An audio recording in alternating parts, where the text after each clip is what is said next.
Friends, ಇವತ್ತು ಮನೇಲಿ ಗೋಧಿ ಹಿಟ್ಟದ ಬರ್ಫಿ ಮಾಡ್ತಾ ಇದ್ದೀನಿ. ಹೇಗೆ ಮಾಡೋದಂತ ನೋಡ್ಕೊಂಡು ಬರೋಣ ಬನ್ನಿ. Welcome to my channel.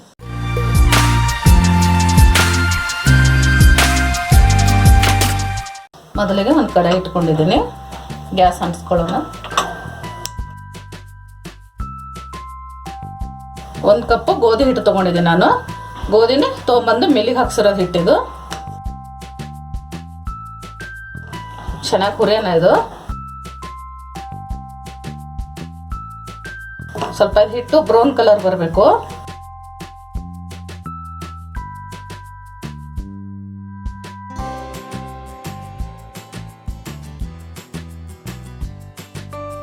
ಅರ್ಧ ಕಪ್ ತುಪ್ಪ ತೊಗೊಂಡಿದ್ದೀನಿ. ನೋಡ್ಕೊಂಡು ಹಾಕೊಳ್ಳೋಣ, ಎಷ್ಟು ಬೇಕಾಗುತ್ತೋ ಅಷ್ಟು.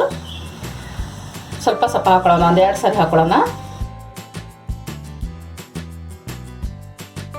ಚೆನ್ನಾಗಿ ಗಮ್ಮ ಬರಬೇಕಿದು ವಾಸನೆ, ಅವಾಗ ತಿನ್ನಕ್ಕೆ ಬರ್ಫಿ ಚೆನ್ನಾಗಿರುತ್ತೆ. ಇವಾಗ ಇದಿಷ್ಟು ತುಪ್ಪ ಹಾಕೊಳ್ಳೋಣ. ಇವಾಗ 1 ಕಪ್ಪಿಗೆ ಅರ್ಧ ಕಪ್ ತುಪ್ಪ ತೊಗೊಂಡಿದ್ದೀನಿ ನಾನು. ಇನ್ನೊಂದು ಸ್ವಲ್ಪ ಹುರಿಯೋಣ. ಇದು ಇನ್ನೊಂದು ಸ್ವಲ್ಪ ಕಲರ್ ಚೇಂಜ್ ಆಗಬೇಕಿದು.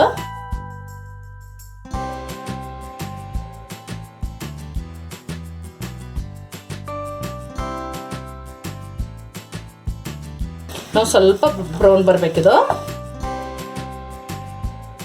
ಇವಾಗ ಇದಾಗಿದೆ, ಚೆನ್ನಾಗಿ ಸ್ಮೆಲ್ ಬರ್ತಾ ಇದೆ. ಇವಾಗ ಗ್ಯಾಸ್ ಆಫ್ ಮಾಡ್ಕೊಳ್ಳೋಣ ನಾವು. ಸ್ವಲ್ಪ ತಣ್ಣಗಾಗಬೇಕು. ತಣ್ಣಗಾಗೋ ಗಂಟ ಬಿಡೋಣ ನಾವು. ಇದಿಷ್ಟೇ ಹಿಂಗೆ ಕಡೆಗೆ ಎತ್ತಿಡೋಣ ಸ್ವಲ್ಪ ಗ್ಯಾಸ್ ಮ್ಯಾಗಿಂದು. ಇವಾಗ ತಣ್ಣಗಾಗಿದೆ. ಇದು ಫುಲ್ ತಣ್ಣಗಾಗೋದು ಬೇಡ, ಸ್ವಲ್ಪ ತಣ್ಣಗಾಗಬೇಕಿದು.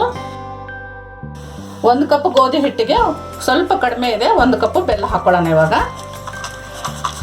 ಸ್ವಲ್ಪ ನೋಡ್ಕೊಂಡು ಹಾಕೊಳ್ಳೋಣ. ಚೆನ್ನಾಗಿ ಕಲಿಸ್ಕೋಬೇಕಿದು. ಸ್ವಲ್ಪ ಬಿಸಿ ಇರಬೇಕದು, ಯಾಕಂದರೆ ಬೆಲ್ಲ ಕರಗಬೇಕಲ್ವ ಅದರಲ್ಲಿ. ಈ ಬರ್ಫಿ ತುಂಬ ಚೆನ್ನಾಗಿರ್ತದೆ ಫ್ರೆಂಡ್ಸ್. ಪ್ಯೂರ್ ಗೋಧಿ ಹಿಟ್ಟದಿದು. ನೀವು ನಿಮ್ಮ ಮನೇಲಿ ಮಾಡಿಕೊಡಿ. ದೊಡ್ಡವರು ಚಿಕ್ಕವರು ತುಂಬ ಇಷ್ಟಪಟ್ಟು ತಿಂತಾರೆ. ಬೆಲ್ಲ ಮಾತ್ರ ಸ್ವಲ್ಪ ತುರ್ಕೊಳ್ಳಿ, ಸಣ್ಣಗೆ ತುರ್ಕೋಬೇಕು ಬೆಲ್ಲ. ಕಣ್ಣಿ ಹಾಕಕ್ಕೆ ಹೋಗಬೇಡಿ. ಇವಾಗ ಇನ್ನೂ ಸ್ವಲ್ಪ ಹಾಕ್ತೀನಿ, ಒಂದು ಸ್ವಲ್ಪ ತೆಗಿತೀನಿ. ಶಿವಡು ಜಾಸ್ತಿ ಆಗುತ್ತೆ ಅಂದರೆ ನಾನು ಒಂದು 3/4 ಕಪ್ ಬೆಲ್ಲ ಹಾಕಿದಾಗ ಲೆಕ್ಕ. ಇಷ್ಟು ತಗೊಂಡಿದ್ದೀನಿ ನೋಡಿ. 3/4 ಕಪ್ ಬೆಲ್ಲ ಹಾಕಿದ್ದೀನಿ, ಸಾಕು. ಸ್ವಲ್ಪ ರುಚಿ ಜಾಸ್ತಿ ಇದೆ ಅದು ಬೆಲ್ಲ. ಚೆನ್ನಾಗಿ ಕಲಿಸ್ಕೋಬೇಕು. ಇವಾಗ 1 ಸ್ಪೂನು ಏಲಕ್ಕಿ ಪೌಡ್ರ್ ಹಾಕೊಳ್ಳೋಣ. ಸ್ಪೂನ್ ಚಿಕ್ಕದಾಗಿದೆ, 1 ಸ್ಪೂನ್ ಹಾಕೋತಾ ಇದ್ದೀನಿ. ಇವಾಗ ಮಿಕ್ಸ್ ಮಾಡಿದಾಗಿದೆ. ಇವಾಗ ತಟ್ಟೆಗೆ ತುಪ್ಪ ಹಚ್ಕೊಳ್ಳೋಣ.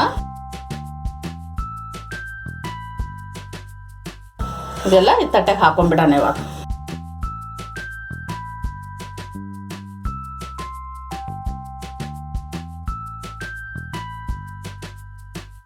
ಚೆನ್ನಾಗಿ ಈ ತಟ್ಟೆಗೆ ಸ್ವಲ್ಪ ಈ ಥರ ಒತ್ತುಕೊಳ್ಳೋಣ.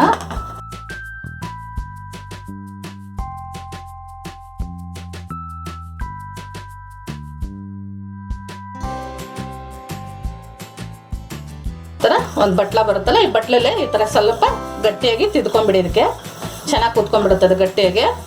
ಈ ಥರ ಗಟ್ಟಿಯಾಗಿ ಮಾಡ್ಕೊಂಡಿದ್ದಾಗಿದೆ ಇವಾಗ ಬಟ್ಲಲ್ಲಿ. ಇವಾಗ ಒಂದು ನಿಮಿಷ ಆಗಬೇಕಿದೆ. 1 ನಿಮಿಷ ಆದಮೇಲೆ ಕಟ್ ಮಾಡೋಣ ನಾವು. ಇವಾಗ ಕಟ್ ಮಾಡ್ಕೊಳ್ಳೋಣ. ನಿಮ್ಗೆ ಯಾವ ಶೇಪ್ ಬೇಕು ಆ ಶೇಪ್ ಇದು ಕಟ್ ಮಾಡ್ಕೊಳ್ಳೋಣ. ಕಟ್ ಮಾಡಿ ಸ್ವಲ್ಪ ಇಟ್ಬಿಡ್ಬೇಕು ನಾವು. ಸ್ವಲ್ಪ ಫುಲ್ ತಣ್ಣಗಾದ್ಮೇಲೆ, ತುಪ್ಪ ಗಟ್ಟಿ ಆದ್ಮೇಲೆ ತೆಗಿಯಕ್ಕೆ ಬರೋದು ಅದು.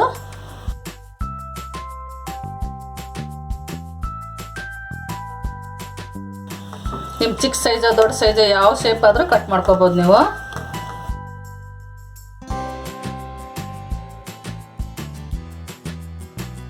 ಐದು ನಿಮಿಷ ಇಟ್ಟಿದ್ದೇವಲ್ವ, ಫುಲ್ಲು ತಣ್ಣಗಾಗಿದೆ. ಇವಾಗ ತಗೊಳ್ಳೋಣ. ಇವಾಗ ಒಂದೊಂದೊಂದು ಪೀಸು.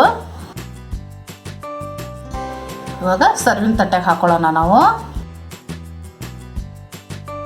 ನೋಡೋದ್ರಲ್ಲ ಎಷ್ಟು ಚೆನ್ನಾಗಾಗಿದೆ. ಬಾಯಿಲಿಟ್ರೆ ಕರಗೋಗುತ್ತೆ ಫ್ರೆಂಡ್ಸ್. ಇದು ನೀವು ಮನೇಲಿ ಮಾಡಿಕೊಡ್ಬೋದು ಮಕ್ಕಳಿಗೆ, ಅದೆಲ್ಲರಿಗೆ. ನೋಡಿದ್ರಲ್ಲ ಫ್ರೆಂಡ್ಸ್, ಗೋಧಿ ಹಿಟ್ಟದು ಬರ್ಫಿ ಹೇಗೆ ಮಾಡೋದಂತ. ಎಷ್ಟು ಬಾಯಿಲಿಟ್ರೆ ಕರಗೋಗುತ್ತೆ ನೋಡಿ. ಈ ರೆಸಿಪಿ ನಿಮ್ಗೆ ಇಷ್ಟ ಆಗಿದ್ರೆ ಲೈಕ್ ಮಾಡಿ, ಶೇರ್ ಮಾಡಿ, ನಮ್ಮ ಚಾನಲ್ಗೆ ಸಬ್ಸ್ಕ್ರೈಬ್ ಮಾಡಿ, ಪಕ್ಕದಲ್ಲಿರೋ ಬೆಲ್ ಐಕಾನ್ ಕ್ಲಿಕ್ ಮಾಡಿ.